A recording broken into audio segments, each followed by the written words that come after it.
Hello everyone, welcome to my channel Bloom Wonders Kitchen. இன்னைக்கு நம்ம பார்க்க போற ரெசிபி mixed vegetable gravy. இதுக்கு தேவையான பொருட்கள் என்னன்னு பார்த்துடலாம் வாங்க. ஸ்டவ் ஆன் பண்ணி அதில் ஒரு குக்கர் எடுத்து வச்சுக்கோங்க. குக்கர் சூடானோடனே 2 டேபிள் ஸ்பூன் எண்ணெய் ஆட் பண்ணிக்கோங்க. எண்ணெய் காஞ்சதுக்கப்புறம் அதில் 2 துண்டு பட்டை, 2 பிரியாணி இலை, 1 அன்னாச்சி பூ, 3 கிராம்பு, 1 ஸ்பூன் சீரகம் இது எல்லாத்தையும் ஆட் பண்ணி இது நல்லா பொரிஞ்சு வர வரைக்கும் வெயிட் பண்ணுங்கள். நெக்ஸ்ட்டு இது கூடவே நறுக்கி வச்ச வெங்காயத்தை ஆட் பண்ணிக்கோங்க. வெங்காயத்தை நல்லா வதக்குங்க. வெங்காயம் வதங்கினதுக்கப்புறம் 1 ஸ்பூன் இஞ்சி பூண்டு விழுது ஆட் பண்ணிக்கோங்க. இந்த இஞ்சி பூண்டு விழுதோட பச்சை வாசனை போகிற வரைக்கும் இதை வதக்குங்க. இப்போது நம்மளோட இஞ்சி பூண்டு விழுதோட பச்சை வாசனை போனதுக்கப்புறம் இது கூட ஒரு தக்காளி விழுது ஆட் பண்ணிக்கிறேன். உங்களோட புளிப்புக்கு தகுந்த மாதிரி, உங்கள் டேஸ்ட்டுக்கு தகுந்த மாதிரி 1 தக்காளியோ இல்லை 2 தக்காளியோ நீங்கள் ஆட் பண்ணிக்கலாம்.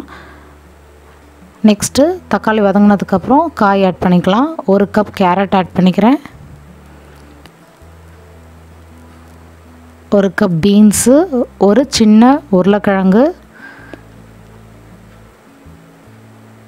ஒரு 1/4 கப்பு காலிஃப்ளவர். நெக்ஸ்ட்டு இது கூடவே பச்சை பட்டாணி. இந்த காய் எல்லாத்தையும் இப்போ நல்லா ஒரு 2 நிமிஷம் வதக்குங்க. வதங்கினதுக்கப்புறம் ஒரு 1/4 டீஸ்பூன் மஞ்சத்தூள் ஆட் பண்ணிக்கோங்க. 1/2 ஸ்பூன் காஷ்மீரி மிளகாய்த்தூள் ஆட் பண்ணிக்கோங்க. ஒரு 2 டேபிள் ஸ்பூன் சில்லி பவுடர் இல்லைன்னா குழம்பு மிளகாய்த்தூள் ஆட் பண்ணிக்கோங்க.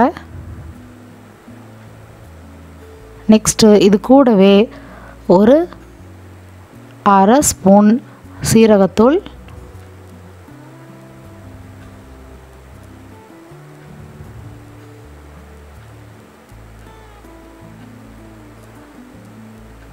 நெக்ஸ்ட்டு இது கூடவே 2 டேபிள் ஸ்பூன் மல்லித்தூள். இப்போது இந்த மசாலா எல்லாத்தையும் காயோடு சேர்த்து நல்லா மிக்ஸ் பண்ணுங்கள். நல்லா மிக்ஸ் பண்ணி 2 நிமிஷம் வதக்கிட்டு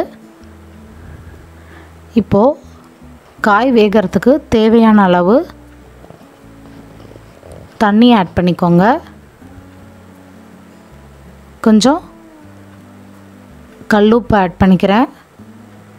காய்க்கு தேவையான உப்பு ஆட் பண்ணிக்கோங்க. நெக்ஸ்ட்டு இதில் காய் மூழ்கிற அளவுக்கு தண்ணி ஊற்றி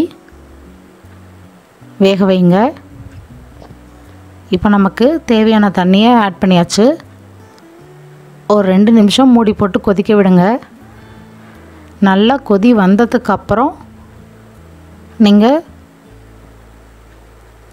காயில் உப்பு சரியாக இருக்கா, கரெக்டாக இருக்கான்னு செக் பண்ணிவிட்டு உங்களுக்கு வேணும்னா காரம் உப்பு ஏதாச்சும் டேஸ்ட் தகுந்த மாதிரி போட்டுக்கோங்க. நெக்ஸ்ட்டு கொதி வந்ததுக்கப்புறம் குக்கரை மூடி ஒரு 4 விசில் விட்டுக்கோங்க. உங்களோட மிக்ஸ்டு வெஜிடபிள் கறி ரெடி. சப்பாத்திக்கு ரொம்ப டேஸ்டியாக இருக்கும். ஈஸியாக 1 நிமிஷத்தில் குக்கரில் செஞ்சிடலாம். இந்த ரெசிபி உங்களுக்கு பிடிச்சிருந்துச்சின்னா லைக் பண்ணுங்கள், கமெண்ட் பண்ணுங்கள், ஷேர் பண்ணுங்கள். மறக்காமல் என்னோடய சேனலுக்கு சப்ஸ்கிரைப் பண்ணிக்கோங்க. தேங்க்யூ.